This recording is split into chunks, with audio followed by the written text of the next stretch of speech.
श्रीरामपुरातून गावठी कट्टा विक्रीसाठी येणारे 3 आरोपी जेरबंद.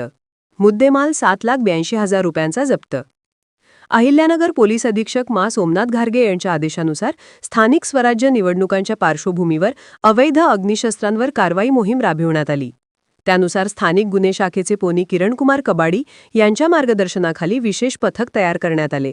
दिनांक 14 नोव्हेंबर रोजी पथकास माहिती मिळाली की 3 इसम बेलापुराहून श्रीरामपुराकडे गावठी कट्टा विक्रीसाठी येत आलेत. अनारसे हॉस्पिटलजवळ सापळा लावून पथकाने वाहन अडवून आनंदा यशवंत काळे, विशाल सोजवळ व विजय काळे यांना ताब्यात घेतले.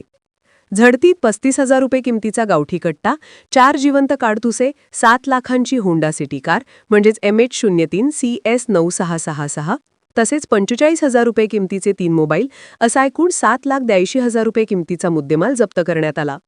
आरोपींवर श्रीरामपूर शहर पोलीस ठाण्यात गुन्हा रजिस्टर नंबर 1010-2025 भाव अधिका 325-7 प्रमाणे गुन्हा नोंदवण्यात आला आहे.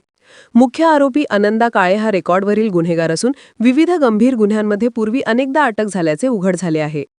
कारवाई पोलीस अधीक्षक घारगे यांच्या मार्गदर्शनाखाली स्थानिक गुन्हे शाखेच्या पथकाने केली. इंडिया सुपर न्यूज मराठीसाठी श्रीरामपूर प्रतिनिधी इम्रान शेख.